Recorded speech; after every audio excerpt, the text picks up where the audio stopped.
ഒരു ഐസി എഞ്ചിനിൽ ധാരാളം ഘടകങ്ങളുണ്ടെന്ന് നമുക്കറിയാം. സ്പാർക്ക് പ്ലഗ്, ഇൻലെറ്റ്, എക്സ്ഹോസ്റ്റ് വാൽവുകൾ, cylinder, piston, crank case, crank shaft, ക്രാങ്കും ക്രാങ്ക് പിന്നും തുടങ്ങിയവ. ഈ ഘടകങ്ങൾക്ക് പുറമെ ഒരു ഐസി എഞ്ചിന്റെ ഈ ഭാഗങ്ങളുമായി ബന്ധപ്പെട്ട് നിരവധി സാങ്കേതിക പദങ്ങളുണ്ട്. അവയിൽ പ്രധാനപ്പെട്ടവയാണ് cylinder bore, piston area, dead centre, stroke to bore അനുപാതം, swept volume, clearance volume, compression അനുപാതം എന്നിവ. ഇനി ഈ പ്രധാന സാങ്കേതിക പദങ്ങൾ ഓരോന്നായി മനസ്സിലാക്കാൻ ശ്രമിക്കാം. സിലിണ്ടർ ബോർ എന്നത് പ്രവർത്തിക്കുന്ന സിലിണ്ടറിന്റെ ഉൾവ്യാസമാണ്. ഇത് ഡി എന്ന് സൂചിപ്പിക്കുന്നു. സാധാരണയായി മില്ലിമീറ്ററിലാണ് ഇത് പ്രകടിപ്പിക്കുന്നത്. പിസ്റ്റൺ ഏരിയ എന്നത് പിസ്റ്റണിന്റെ വൃത്താകൃതിയിലുള്ള ക്രോസ് സെക്ഷൻ ഏരിയയാണ്. ഇത് എ എന്ന് സൂചിപ്പിക്കുന്നു. ഇത് സിലിണ്ടർ ബോറിന് തുല്യമായ വ്യാസമുള്ള ഒരു വൃത്തത്തിന്റെ വിസ്തീർണത്തിന് തുല്യമാണ്. സാധാരണയായി ഇത് ചതുരശ്ര സെന്റിമീറ്ററിൽ പ്രകടിപ്പിക്കുന്നു.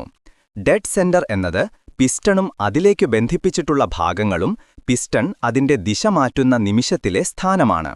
ഒരു ഐസി എഞ്ചിനിൽ 2 ഡെഡ് സെന്ററുകളുണ്ട്.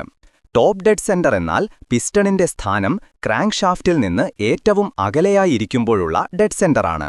ബോട്ടം ഡെഡ് സെന്റർ എന്നാൽ പിസ്റ്റണിന്റെ സ്ഥാനം ക്രാങ്ക് ഷാഫ്റ്റിൽ നിന്ന് ഏറ്റവും അടുത്തായിരിക്കുമ്പോഴുള്ള ഡെഡ് സെന്ററാണ്.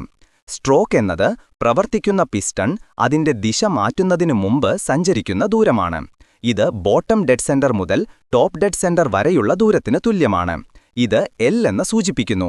സാധാരണയായി മില്ലിമീറ്ററിലാണ് ഇത് പ്രകടിപ്പിക്കുന്നത്.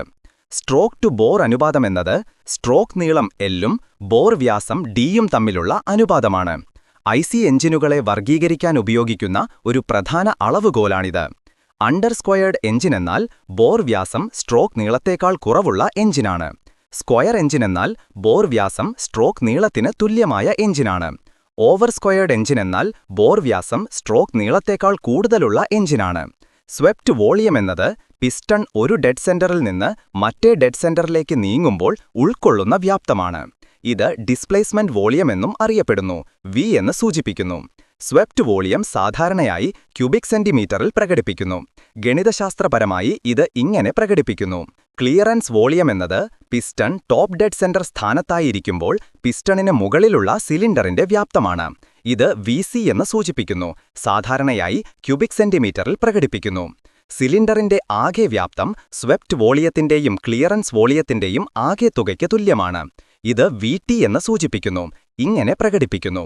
കംപ്രഷൻ അനുപാതമെന്നത് സിലിണ്ടറിന്റെ ആകെ വ്യാപ്തം വി.ടിയും ക്ലിയറൻസ് വോളിയം വി.സിയും തമ്മിലുള്ള അനുപാതമാണ്. ഇത് ആർ എന്ന് സൂചിപ്പിക്കുന്നു. കംപ്രഷൻ അനുപാതം ഒരു എഞ്ചിന്റെ വിശകലനത്തിനുള്ള ഒരു പ്രധാന അളവുകോലാണ്. ഇത് ഇങ്ങനെ പ്രകടിപ്പിക്കുന്നു.